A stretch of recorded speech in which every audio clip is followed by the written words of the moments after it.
Hi, gamers. We have a Freya again. Hello.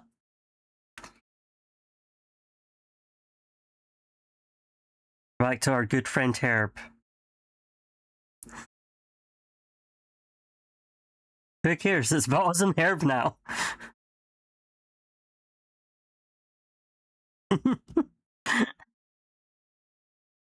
Yeah, we actually finished the game last time. Hi, Sarang.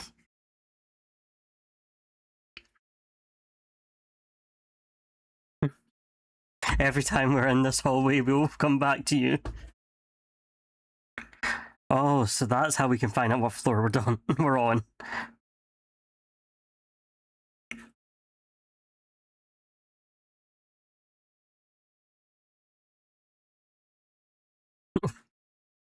Yeah, how dare you?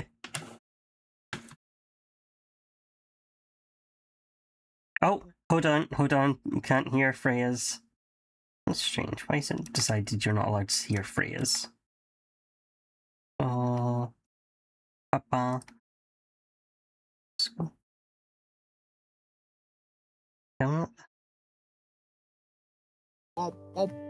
There we go. There's a Freya. Hi! Yay! Thank you for the Freya sound check. Yay, thank you! The living room's dim. Light filters through the blinds and orange stripes spilling across the couch.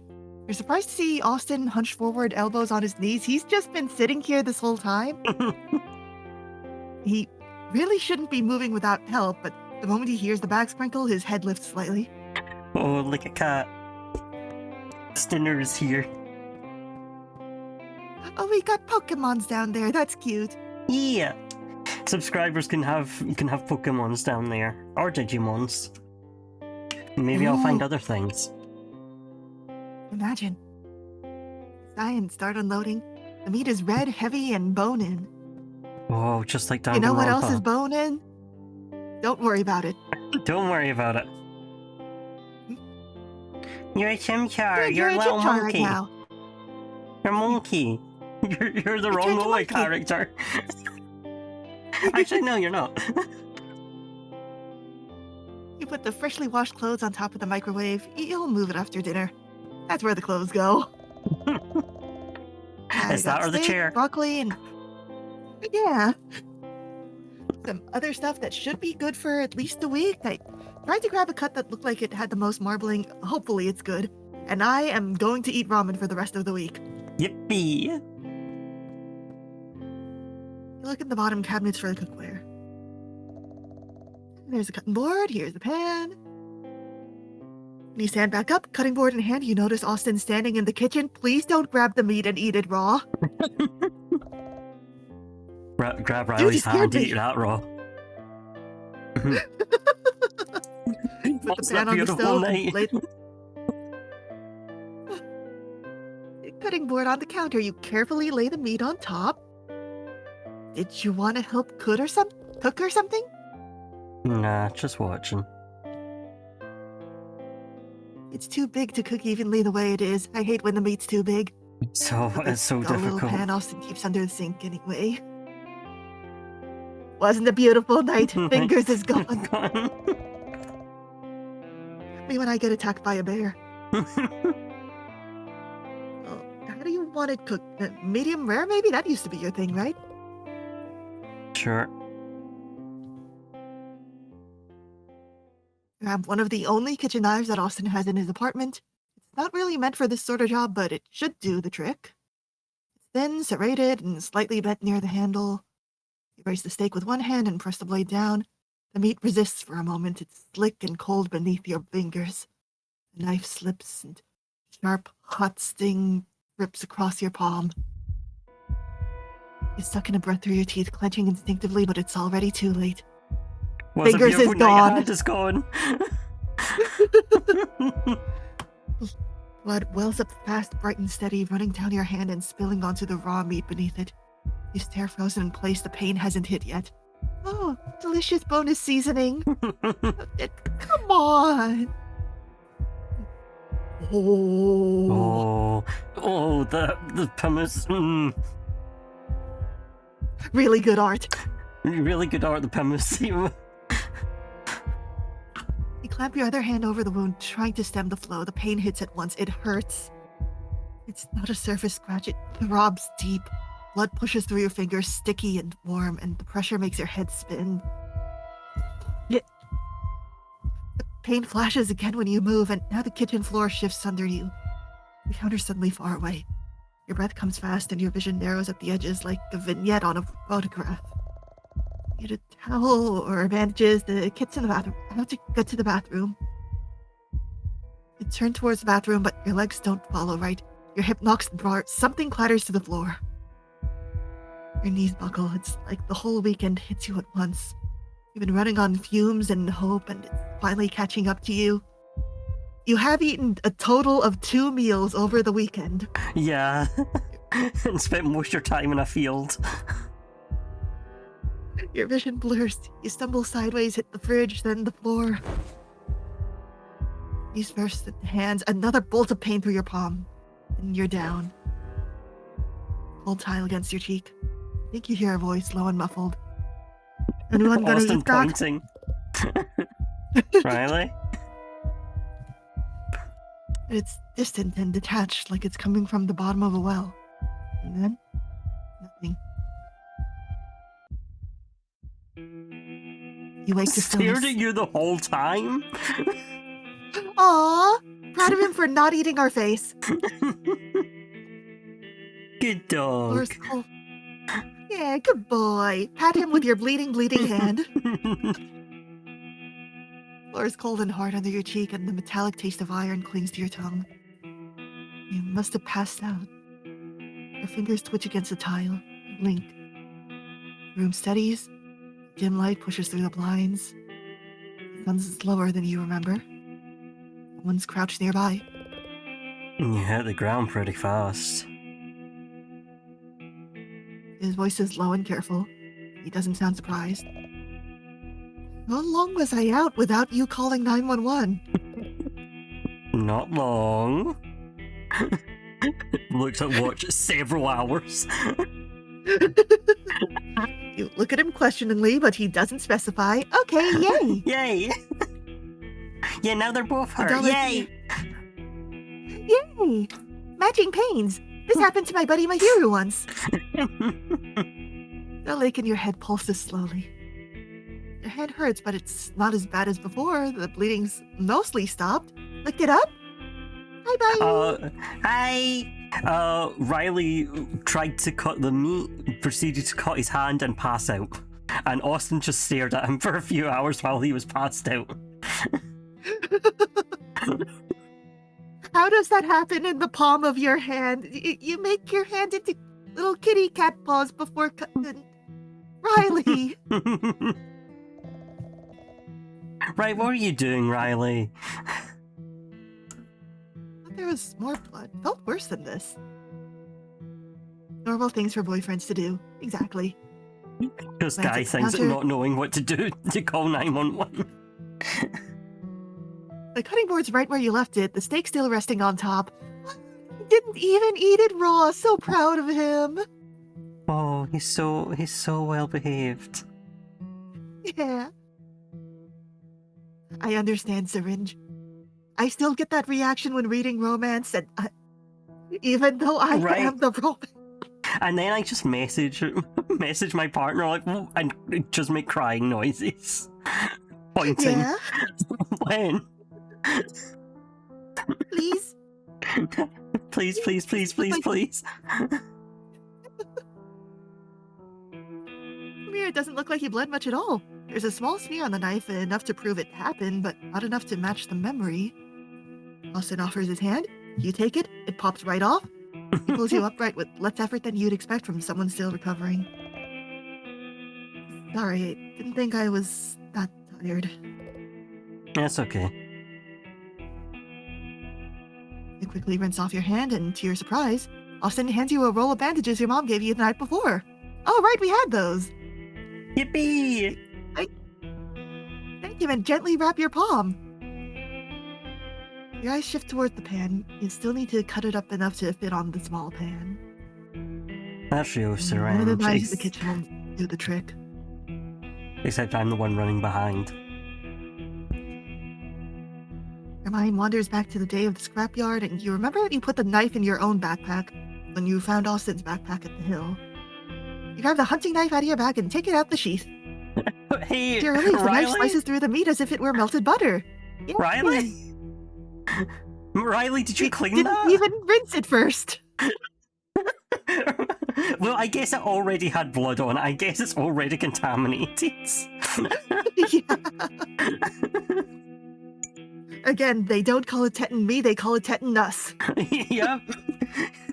Here's So that. you cut it down to size, you put it in a pan, you start preparing the rest of the dinner as it cooks to catch up on lost time.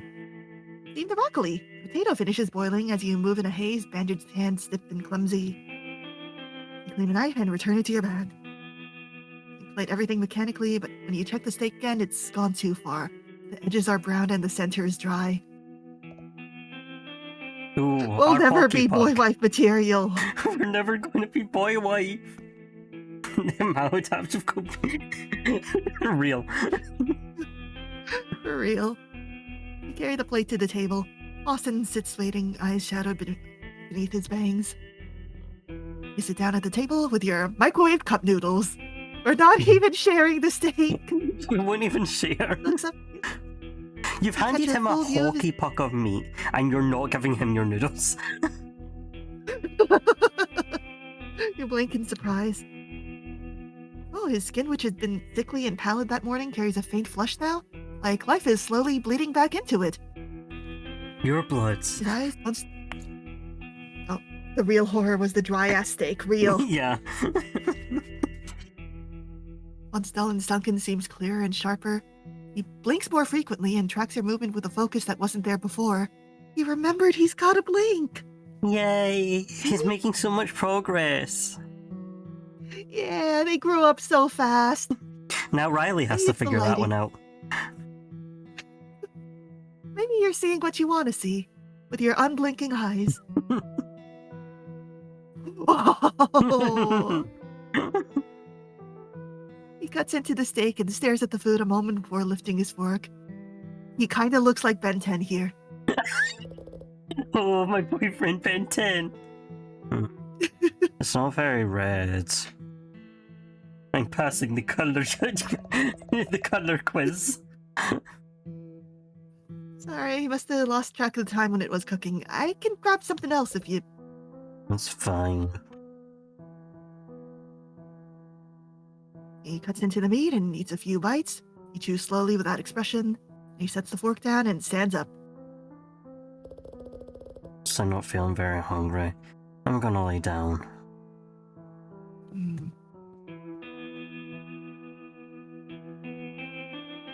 You nod again, throat dry. The door closes with a soft click. The rest of the evening slips through your fingers. You rinse dishes, wash the wipe the counter. Rebandage your hand with another pack of gauze your mom gave you. The cut looks even smaller now. Huh. Your head can't shake the dull fog.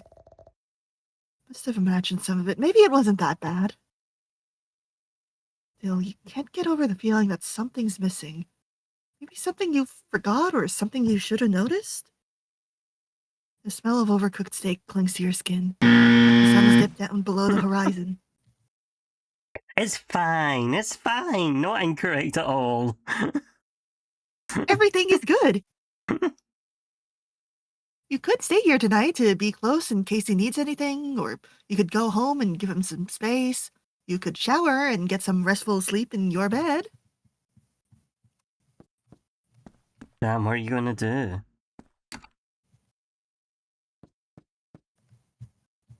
Yeah, we should Come on! go check on our You boyfriend just said you here. could shower.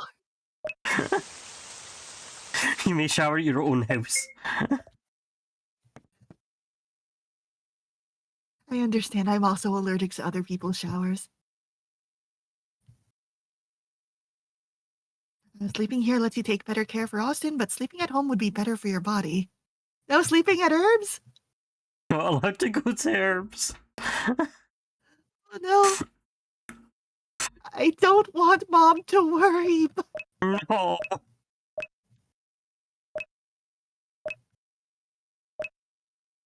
Eh, Who will I'm win? going all in.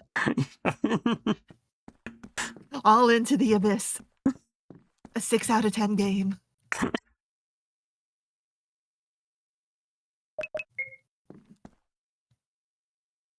My Austin? Alright, Hashtag my Austin?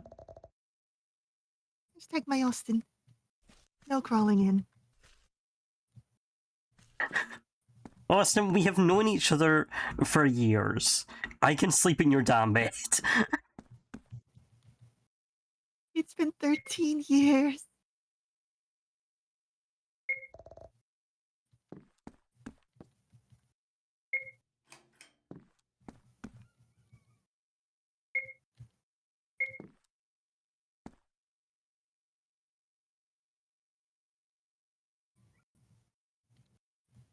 You fall asleep.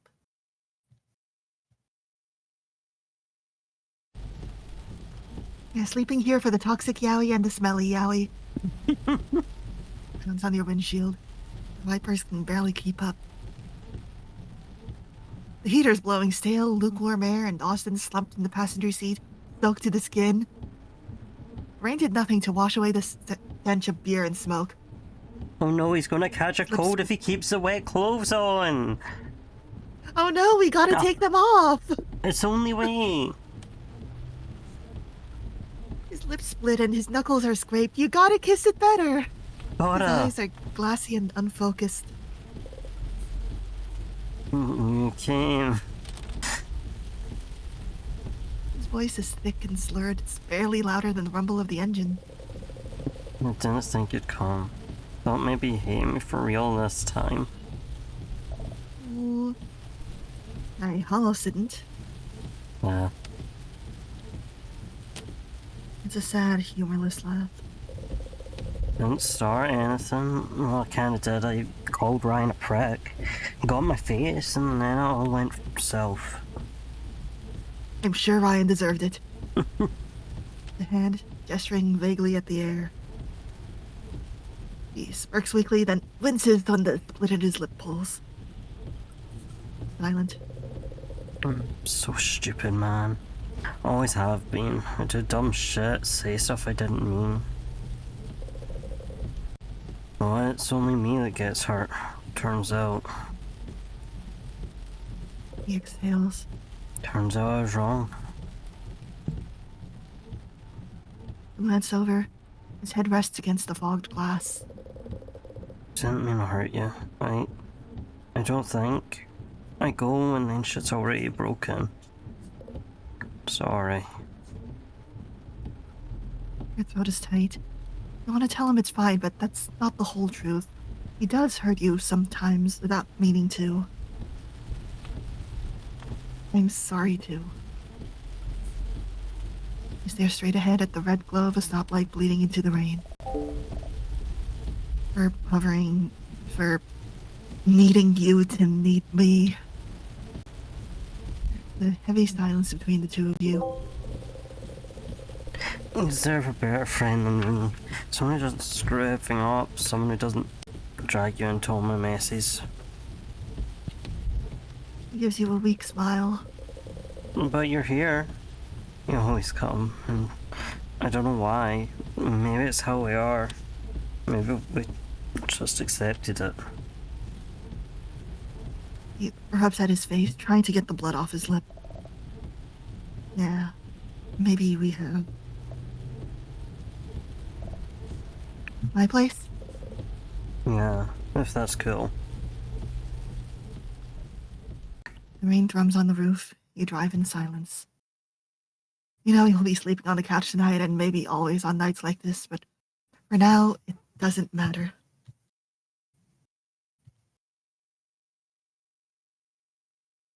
Hang on, he gets to sleep on our bed when he's a guest, but when we're a guest, we sleep on the couch? Hold on. New level to this toxicity.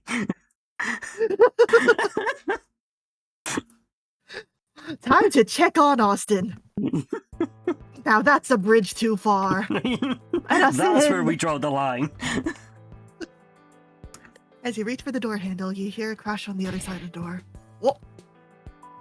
Quickly rush in to see what happened.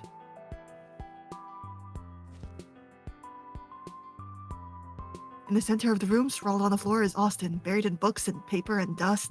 How did this happen? He's always up to some shit in the night.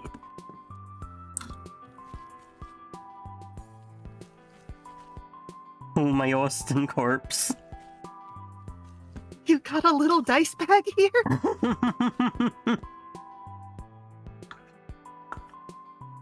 You rush over to his side. As you place your hands gently on him to help him up, he groans. Austin, hey. Maybe he wanted to get out of bed and tripped? Look around and notice the scattered objects on the floor were items from his bookshelf. Looks like he'd tried to catch himself but fell anyway. How far everything been flung, you're surprised the whole bookshelf didn't topple over. In any case, it wasn't the time to scold him about walking around.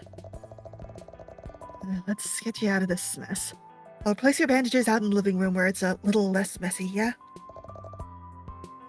Clean up in here afterwards. Get your hand out. Austin looks at it for a few seconds, a hazy expression on his face before his eyes focus a bit more and he reaches towards you. Get him under your arm. He groans again and clumsily finds his feet. His body's clammy, but steady enough for the both of you to hobble over the couch to the couch in the living room. I'm good at reading, by the way. Me too.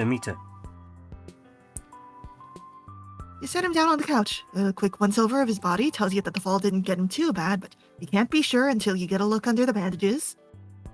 There's a possibility some of the stitches opened up, or maybe he bruised himself somewhere. I need to lick it clean. Sorry.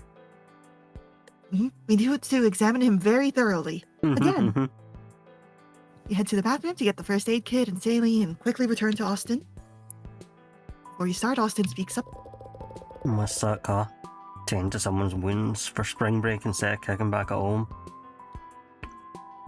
He gives a small smile, but it doesn't reach his eyes.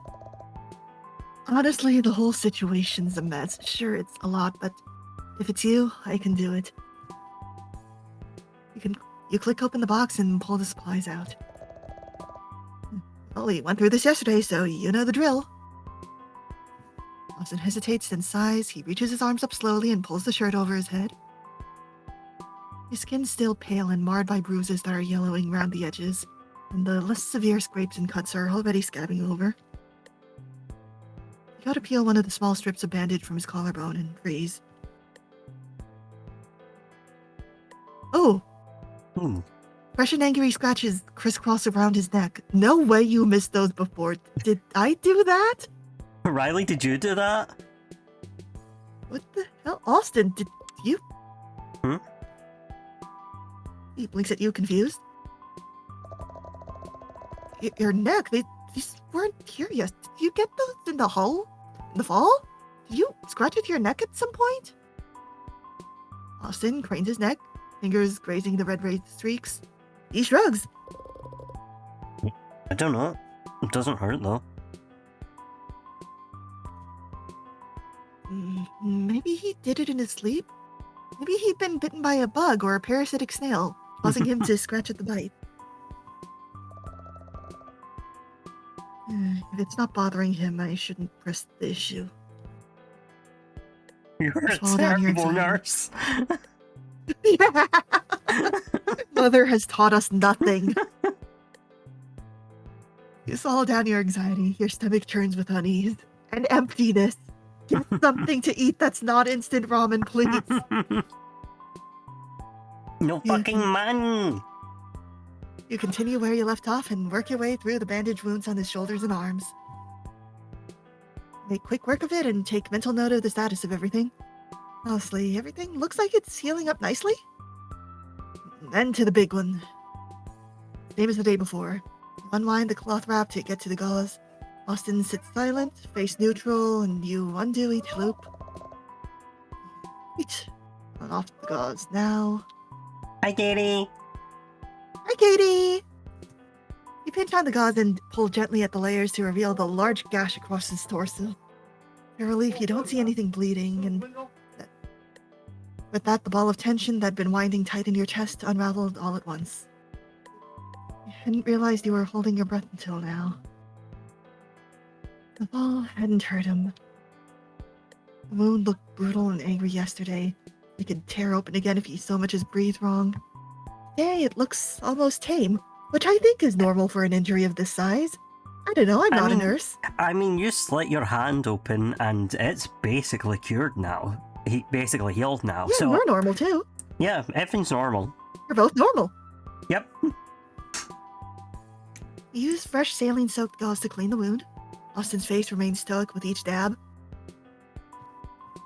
You can see red ridges already forming at the edges of the wound where the stitches held the torn open flesh together.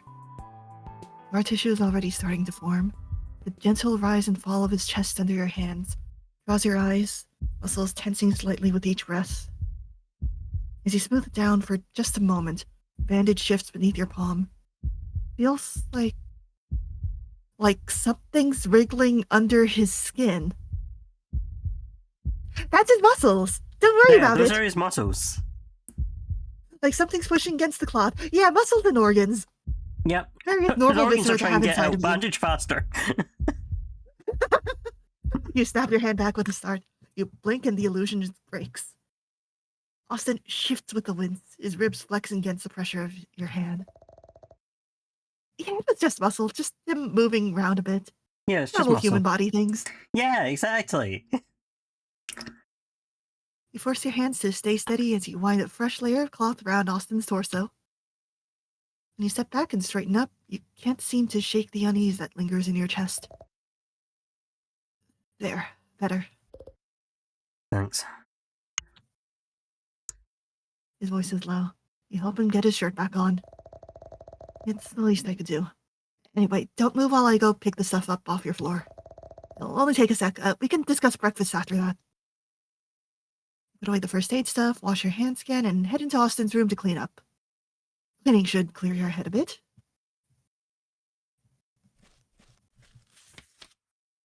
Oh, a piece of driftwood carved to look like a dragon. Cute.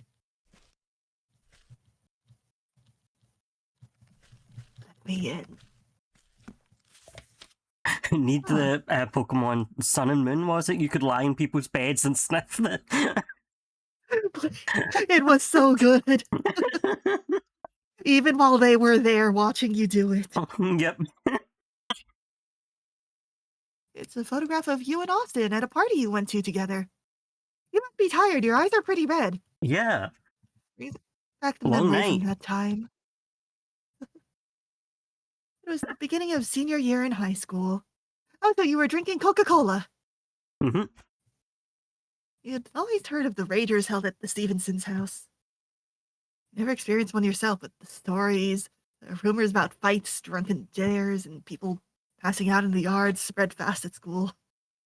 Even without seeing it firsthand, you had a pretty good feeling it wasn't your idea of a good time. After the last late-night call, you realized going along had always been easier than leaving him to his own devices. That's how you found yourself on Justin Stevenson's couch, his family dog licking at your hand while bass thuds through the drywall, and the ceiling fan clicking as it spins too fast overhead. Most of the faces blur together. Kids from other classes and people who wouldn't remember your name if you told them twice. Austin had gotten you a cup full of some alcoholic concoction from the kitchen and shoved it into your hand, or disappearing into the crowd, swallowed up by music and laughter. No, that's the jungle juice. Oh no. You take a few sips just to be polite. You'll stick to water after this. You already know you're the one driving him home. This reminds me of a TikTok. You watch the one where a bunch of people mix an alcoholic drink together without seeing what ingredients everyone else has put in. Yep. Everyone's lemonade just from lemon. everybody. Yeah. And then half a bottle of Everclear. Yep. Austin kept disappearing and reappearing. He always had a plastic cup glued to one hand, his arm slung around someone's shoulders, grinning wide at things you can't hear. Check your watch and the front door, then your cup again. Fun. He's behind you before you notice. Nothing personnel, kid. Leaning over the couch, smell of alcohol heavy on his breath. Totally. You hope the sarcasm flies over his head. He chuckles, gives your shoulder a lazy, friendly slap before disappearing again. He's gone again. You don't expect to see him again for a while. You're surprised. Only 5 minutes later, Austin comes back and tugs at your shirt collar. Oh, what? Come on, I've got something that'll loosen you up. Is it making You you hesitate only a moment. Loosening me up? Oh, what? Oh, what? Finding through the noise till you step out onto the balcony? Two guys are out here, passing a joint between them and laughing at nothing. The smoke drifts and curls in the air, hanging over the railing like fog. This'll help. Marijuana? Takes the joint from one of the guys and draws in a long practice drag. Holds it for a few seconds, grinning and blowing the smoke towards the balcony rail. He turns to you, offering it with a tilt of his head. You stare at it. You don't have to. But he's smiling like he already knows your answer. And his look that said, I'll still like you even if you say no, but I'll like you more if you say yes. You take it and inhale too fast. You feel that approval drugs. fill your lungs. Burns in the back of your throat. You double over, coughing, your body caught between the feeling of trying to breathe, but also not breathe at the same time. Then laughs. He slaps your back once or twice. He takes another hit himself and leans back, watching you struggle. When you finally catch your breath, he holds it out to you again. You study it for a second, willing yourself to take it slow this time and do it right. This time you take it slower, letting it fill your lungs. You choke back a cough and your head spins a little as the warmth spreads. Yeah, see? Not so bad, right? Austin throws his arm over your shoulders tearfully. You're a quick learner. How'd you get so smart? You glance up at him, still dizzy. Austin's joy must be contagious because you realize you're smiling as well. Look at their little blushes. Nothing's wrong with this. Yeah, everything's fine. It's nice, it's nice to let loose Yes? sometimes, huh? Had a little too much. It did feel kind of nice. Earlier, it felt like you were an alien observing Austin's world from afar. But he saw you, extended his hand, and pulled you into that world. He made you feel wanted. Made you feel like less of an outsider. You're about to say something back to him when you spot someone waving a camera. The two of you turn and pose just in time for the shutter. You step back and your chest feels tight. Noise, smoke, chaos of that night, it all rushes back. Austin's grin, frozen in the image, makes your hands tremble slightly. Why does Austin still have this? You glance around, heart racing. You consider tossing it in garbage and letting it vanish entirely, but your fingers linger on the edges. Why would you do that? Crumple it roughly, your knuckles going white, and stuff it into your pocket, hiding the photo and trying to push down the bile rising in your throat. Need to take more photos with him, clearly. Yeah! Oh, hey, human anatomy! And old receipts. You could probably just toss these away. Why do you keep these? He treats you so nice, and this is what you think. I know. So rude. Though he didn't let you in the bed, so maybe this is justified.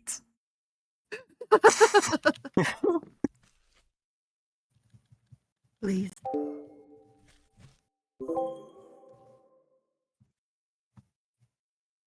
You re-enter the living room, and Austin's still in the same spot, slouched against the arm of the chair. His face is calm and mostly expressionless, but his fingers twitch slightly against the fabric of the couch. You decide to take a seat next to him. You hungry? I can make something, but probably not eggs again, right? He wrinkles his nose. Eggs or toast? Soup then? Cereal if you want something quick? Austin shakes his head slowly, his eyebrows furrowing. Then he looks up at you. What about liverwurst or black pudding? Something like that. Oh, okay, so he needs bloods, but wait a second. No, there's not any blood in bologna, I don't think. Huh. I guess iron for liver, isn't it? Or is it kidney for iron? Not sure. You blink, caught off guard. You mean like organ meat? Austin rubs his neck, suddenly a bit sheepish. Yeah, I guess bologna would have a higher concentration of organs. Yeah, I know you don't like those, but it's full of iron and stuff. I think it just... He stops and shrugs. Don't know, I feel like it hit the spot. Maybe he just really wants sausage. Sausage-shaped things. Maybe he's trying to come We can on give to him you. a sausage. He's wanting a sausage full of blood.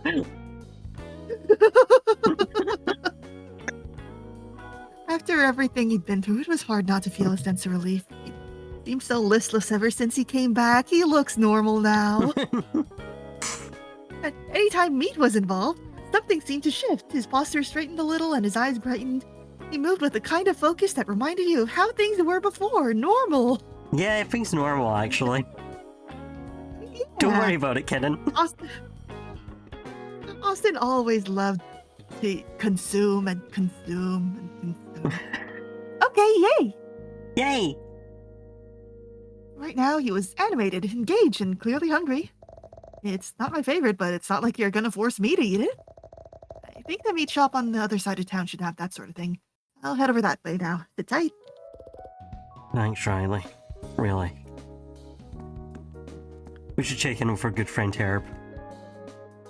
Yeah. If anything happens to Peas, I'm deleting the game. You have your keys. Head down the 5 Bypass flights it of stairs and entirely. make it to you. Can't check in on peas. Engine coughs the moment you turn the key, shivering and wheezing, you bite your lip. Again? You and Austin just fixed this. It's already falling apart again. Do you grab a faulty part or is something deeper wrong? Do we gotta stab it? We need to stab the pedal. car every time to start it.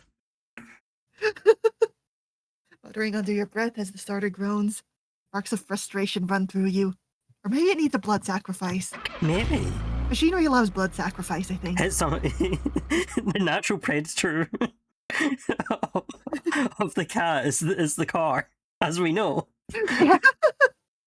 Same for deer. Takes a few tries. Takes a few tries, but finally, with a shuddering roar the engine catches, you pull out into the street and make your way to the butcher's. The moment you step into the meat shop, the sharp smell of salt and iron hits your nose. The floor is tiny and cramped with counters and cases packed tight against the walls. It's quiet. The low buzz of the overhead fluorescence almost seems loud in your ears. You hadn't seen anyone when you walked in. It does look like the kind of family-owned place where the butcher does everything himself. No freezers? All out on the Wander past counter? slabs of... Oh, I see. All fresh. You wander past slabs of beef and pork, glancing at labels, trying to figure out where the meat with organs might be. You must look lost, because a low voice cuts through the silence. Looking for something in particular? You jump slightly. A man appears from behind the counter, gloves on, the same figure you assumed ran the whole shop. The sound of his voice is loud, echoing in the tiny space. Liverwurst or black pudding? Any sort of organ meat would do, I think. The butcher tilts his head, then lifts the tray from the case. All piled on it are small glistening hearts, deep purplish red under the harsh light. You have I this love before these, you actually. have, like, liverwurst or bologna. I mean, because the hearts are good. Nice texture. True, true. Uh-oh. All I got right now is this batch of chicken hearts here. Trouble is, they're already set aside for a regular customer. Everyone wants the hearts. I could get you some ready in a bit. Later. Then why'd you show these to me? just to make you crave them. Show you Besides how the good tray my back in hearts are.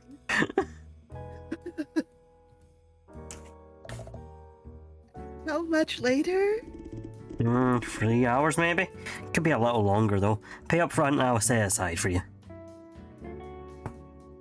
The clock above him ticks loudly. Each second drags. Would Austin really wait 3 hours? Hashtag starving? Starving, dying? I need to make a quick call. Alright, I'm about to take my smoke break, so I'll be back in 15. Or you can give me a holler right and you decide what to do. He peels off his gloves and heads to the back. Off to slaughter some chickens. The door swings open and closed, leaving you alone with the rows of meat. You fish your phone out and hold to. Takes a while and you're almost not sure if he's going to pick up, but then he answers. Hello? Hey, Austin. All he's got today is chicken hearts, but the guy said they're already reserved. It'll be another few hours before he'll have more. There's a pause, and a laugh. All of it? Reserved? What, are people lining up for chicken hearts like it's a rock concert? It's delicious. I'm serious, he wouldn't sell me any. Well, just grab him. What's he going to do? Tackle you over a bag of internal organs? What? You don't want to leave me here starving, do you? It's more important, me or some random out there who apparently has to buy out the town's stock of organ meat. Oh! It's just some petty theft. It's not that big of a deal. His voice suddenly loses all warmth. Seen you do worse. Come on, Ryan. And then the line clicks dead. Yay, manipulation! Oh, I am rubbing my little hands together. This is what I'm here for. Devin, sorry that's what you came into me doing, whiny Austin voice. Hello, Devin. I am the target audience here. Good stuff, thank you. You turn your head back to the case. The chicken hearts are right there, piled in a neat, glistening mountain. Perfectly sized, shining with a sheen of blood. You know you could wait. You could leave and come back in a few hours. Or you could take them now. No one's watching. Counter would be easy to hop over.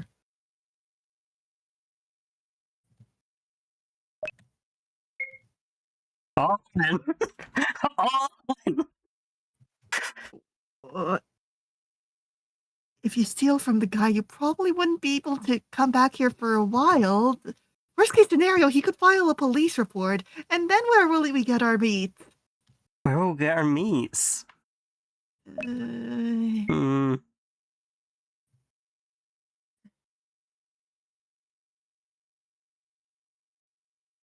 Hang on, I'm getting a call. Okay. Do you want me to put a BB? Alright, I'm gonna BRB Yes, and run the ads.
Okay, emergency situation. Emergency situation. Freya gotta go, but we'll make this choice and then. I thought if we were going to have New Year's Eve's planned, it would be like later in the evening and dinner time and not 5 p.m. Ah, it's a Yeah, let's prank. do a crime. Yeah, in that case, let's do a crime. New year, new me, which means they can't file a police report. It's like, take, you're out its drag. All you can think about is how badly you want to be home. Austin's hungry, you're exhausted, and the last thing you can stand right now is waiting 3 more hours. You fumble a few. Yeah, Freya's gotta be gone now. The exact price for a pound of hearts, so technically it's not stealing, you're just cutting in line. Yeah. Payment in your head makes this not theft, just cutting in line a little. Exactly. Exactly. You swing over the counter, your boots scuff the linoleum. The glass display rattles as you shove it open. The tray of hearts waits for you. You slide as you scoop them up barehanded, leaving that wet sheen of raw meat on. Well, you're not learning. Riley, Riley, you love to contaminate meat. you have an open cut on your palm, or unless you change the bandages. Okay, that's good then. Spot a roll of butcher Cool, paper nearby and My bandage is now soaked with meat juice. not the meat juice. You wrap the meat clumsily. Cold and wet through the thin paper, they leave a faint dampness on your sleeves. You know it's wrong, but you're too tired to care. You slip out before the butcher appears, expecting to hear shouting behind you, but the shop stays silent. And by the time you're back in your car, the pulse that had been hammering in your ears has slowed, and the anxiety you had felt was replaced with a sense of justification. The ride back to Austin's house feels longer than it usually does. Let's visit our good buddy Herb again before I go. Yeah, we'll end off in Herb's house where we belong. It's okay, we're finishing off. Thank you for coming in. We'll let you know when we're next visiting Herb. I did think that I would have time for this today. Oh, look, we got the meat there. We got our meat. Hashtag our meat save. Right, thank you very much for joining. Oh, I've been sketching out plans for a little place out north. A solar array, rain collection, everything built from scrap. Give me a year or two and I'll be out there. Oh, he's got plans. He's got a 5-year plan. We gotta wipe him. We've got to wipe him. We've got to wipe him. He's got it together. I assume older man who has his shit together. Alright, I'll let you go and I will BRB and find something to pull up. Thank you, I'm sorry. Right, thank you for joining me, Freya. Bye-bye. I'll go find something. Give me a minute.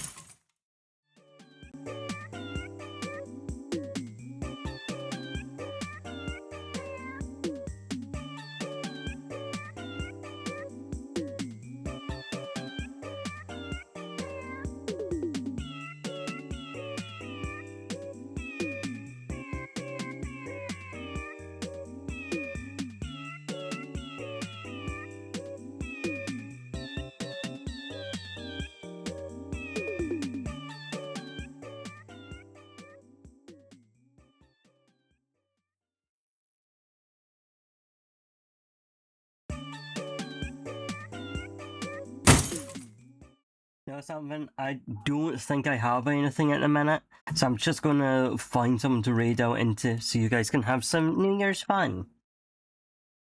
See who you can go have a New Year's party with. Oh, Tuck is still alive, is playing Town of Nia.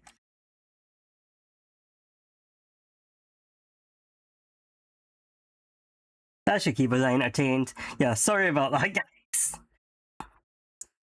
I appreciate you being here. We'll let you know when we're streaming it next. Right? Right, everyone. Thank you. Bye-bye!